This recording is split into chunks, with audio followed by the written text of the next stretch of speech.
apresentamos hoje para os empresários e a comunidade da Bahia dados sobre a economia brasileira e principalmente dados que demonstram que o Brasil já está crescendo, o Brasil está crescendo forte e, mais importante do que isso, o Brasil está criando empregos.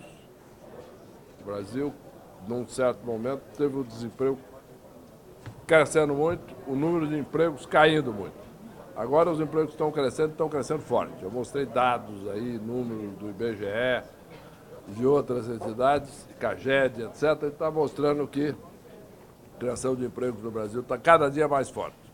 Então isso aqui é mais importante. Ao mesmo tempo, a inflação caindo, a inflação, inclusive, na Bahia, Salvador particularmente, é mais, inclusive um pouquinho mais baixa do que na média do Brasil. O Brasil até, nos últimos 12 meses, até outubro, foi 2,7%, que já é espetacular, inclusive abaixo do piso da meta. Quer dizer, a meta é 4,5%, o mínimo é 3%, o máximo é 6%. E ela está um pouquinho abaixo de 3%, né? O que é bom.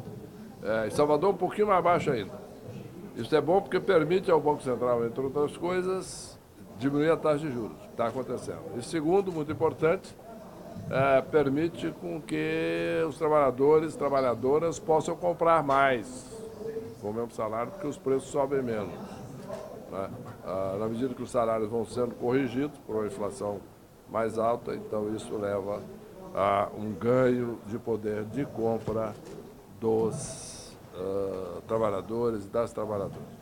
Portanto, isso significa que o país está na direção correta, o país está crescendo já, o país, com isso, está com a inflação mais baixa, já com isso está criando fôlego para também ter outros projetos de distribuição de renda. Agora, o mais importante de tudo é realmente que nós temos aí a criação de emprego, que é o melhor programa social que existe. Então, o cidadão ter um emprego. A Bolsa Família é importante, muito importante. Mas é evidente que o salário mínimo é muito maior. Quem está trabalhando ganha mais, né? E é a mesma coisa em outros programas sociais. São muito importantes, mas o que nós precisamos é criar emprego e permitir que as pessoas inclusive, ganhem muito mais do que o salário mínimo, para que possam, de fato, crescer, produzir e contribuir para o bem-estar da sua família e o crescimento do país. Ministro, vocês vão ter uma reunião, vai estiver na casa do presidente da Câmara, Rodrigo Maia. Qual vai ser a estratégia agora para a votação da reforma da Previdência? O que pode ser votado? Olha, o presidente Rodrigo Maia está pensando em colocar isso em votação na primeira semana de dezembro, né? Finalzinho de novembro, primeira semana de dezembro, e aí fazer um processo rápido de maneira a concluir a votação do primeiro e segundo turno na Câmara ainda esse ano. No Senado, vamos ver, se for possível, ótimo, melhor.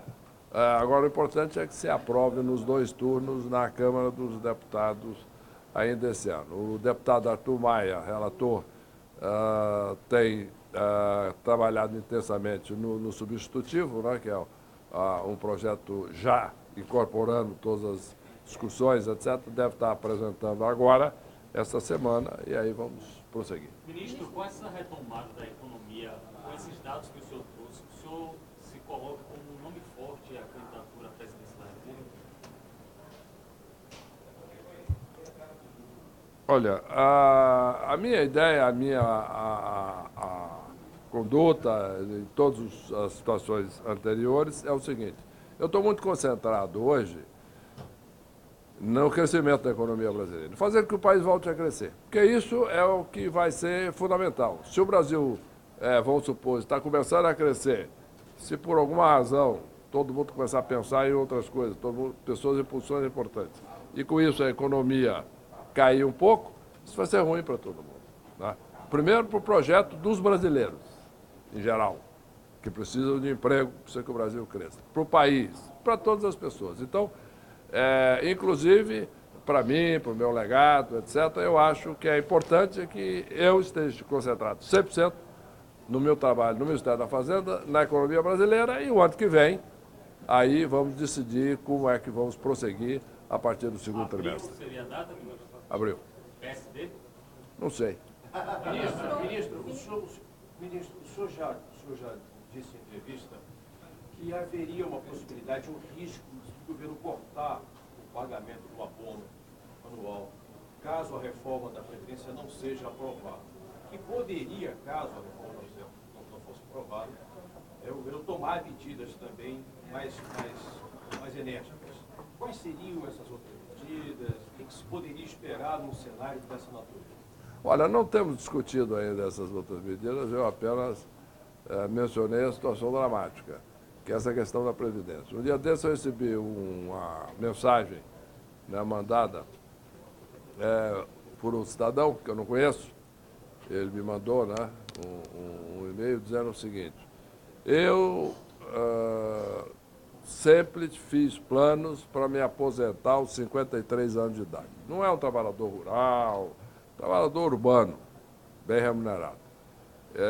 Ele diz isso. Então, ele sempre fez planos para se aposentar aos 53 anos de idade. Aí ele disse: e eu não gosto de trabalhar. E eu quero trabalhar, eu quero me aposentar e gozar a vida, dizendo ele. Eu até não, né? Eu estou aqui trabalhando duro até hoje, né? E pretendo continuar trabalhando duro. O cidadão, tá bom. Eu falei: olha, o senhor tem todo o direito de se aposentar, até mais cedo ainda, com 45. Se depender de mim, o senhor se aposentava o dia que quisesse. O problema é que alguém tem que pagar. E esse alguém é a população brasileira. Então é esta a mensagem fundamental que nós estamos levando. Agora, portanto, eu acredito que tem grande chance de ser aprovado. Se não for, nós vamos ver as alternativas. Agora, não há alternativa que não seja, de fato, equilibrar as finanças do Estado. Uma pessoa, imagina o seguinte: cada um de vocês, cada um de nós, que se começa a gastar muito mais do que ganha e tomar dinheiro emprestado em banco, o que vai acontecer? Uma hora a situação vai dar errado, né? E a mesma coisa com a família, a mesma coisa com a empresa, a mesma coisa com a cidade, com o Estado ou com o país. Então, pega um exemplo da Grécia, por exemplo. O país gastava muito, era generoso, etc. Não prestava muita atenção a esse negócio de pagar as contas, não. Era só gastar cada vez mais. O que aconteceu? País sério, etc., mas entrou num regime de gasto público baseado num período que a economia crescia muito. Então, gastaram. Tá bom. O que aconteceu? Uma hora tem que fazer um ajuste. Nesse ajuste, concluíram que eles não tinham como pagar as aposentadorias já dadas, pessoas já aposentadas. Tinha que cortar para continuar pagando. Cortou uma vez. Não foi suficiente. Cortou outra. Já cortaram 14 vezes o valor da aposentadoria. Isso é uma tragédia, isso é um absurdo. O Brasil está longe disso. Nós vamos evitar que isso aconteça. Agora, o importante é deixar claro isso, que nós vamos ter que, sim, que evitar esse crescimento das despesas públicas brasileiras incontrolável. Ministro, o que vai ser mantido nessa nova versão da reforma que vai ser apresentada? Olha, certamente a idade mínima, né? Certamente o período de transição e a unicidade, quer dizer, ter um regime único para o servidor público e para o servidor privado. Não é possível que alguém que trabalha no setor privado seja desprivilegiado, todos os milhões de brasileiros, em relação àqueles que são servidores públicos. Evidentemente que o sujeito fala: não, mas eu sou servidor público e eu quero ter uma aposentadoria igual ao meu salário. Perfeitamente, mas ele faz uma contribuição extra, então, para isso, como todo mundo. Tá certo? Para poder ter uma aposentadoria maior. Já estava prevista essa queda vertiginosa da taxa Selic para menos de 8% ou não? Já é um trabalho mesmo? Sim, nós achávamos, sim, eu tenho falado isso há já mais de ano, que no momento em que nós aprovássemos o teto dos gastos, no momento em que nós fizéssemos um orçamento rigoroso, aprovássemos a reforma trabalhista e etc., nós teríamos uma queda da taxa de juros. Caiu, confirmando tudo aquilo que nós estávamos dizendo. Mas caiu em consequência da queda da inflação. Isso é que é muito importante. Ministro, vai trocar o presidente do BNDES, agora que o atual presidente é quase que um pré-candidato já à presidência? Olha, não sei, né? Vamos aguardar aí do que se trata. E eu tenho alguns que já decidiram sair, como é o caso do ministro Bruno Araújo, da cidade, já pediu demissão, já foi, porque disse que, de fato, quer se dedicar à campanha. O Brasil hoje vive um pequeno empresário só com dificuldade em crédito. Hoje só temos 3 bancos privados e 2 bancos estatais, com um mercado desse tamanho. Haveria alguma medida para abrir o mercado? E a segunda pergunta é, os bancos estatais hoje, quando um pequeno empresário negocia uma dívida com desconto, ele fica negativado o resto da vida. Uma medida administrativa. Isso não poderia ser alterado para facilitar a vida do pequeno empresário? Bom, e primeiro a pergunta, a questão do número de bancos. O que é importante, você tem muitos países aí, muito grandes, etc., que tem até um número de bancos menor do que o Brasil e tem crédito à vontade. O importante é que os bancos expandam o seu crédito, como já está começando a ocorrer no Brasil, os juros caiam. O Banco do Brasil é um banco enorme, a Caixa Econômica também tem presença aí em todas as cidades. O Banco do Brasil está equipado para, com o tempo, poder dar crédito para todos, além dos bancos privados. Além do mais, nós estamos fazendo uma abertura grande de bancos, de sociedades de crédito de cooperativas, incentivando isso, né? Cooperativas de diversos, seja urbanas, seja rurais, seja o que for, visando também oferecer crédito para os seus associados. Isso é muito importante. Outra coisa da maior importância também, aí já para maiores volumes, esses papéis são colocados diretamente no mercado financeiro. Tipo a letra imobiliária garantia, que nós estamos propondo agora ao Congresso criar. Isso desintermedia, isto é, os bancos saem do processo. A empresa pode ofertar aquilo diretamente no mercado. Resumo, é uma série grande de medidas que estão sendo tomadas. Agora, tudo isso é possível quando, de fato, o país estiver crescendo de uma maneira sólida, economia estabilizada, aí sim nós teremos cada vez mais oportunidades para diversificar o crédito. Não há dúvida de que esse é um grande desafio do Brasil agora, aumentar o crédito. Crescimento que o senhor acha que o país deve alcançar em 2017, início de 2018? Desculpa, o quê? A taxa de crescimento que a gente deve... Olha, a nossa taxa de crescimento ainda está em cerca de 2% para 2018, previsão no nosso orçamento. Nós devemos publicar uma revisão disso no início de dezembro. O que eu digo é que essa taxa tem um viés de alta. Isto é, a média dos analistas do Banco Central está prevendo 2,5% já.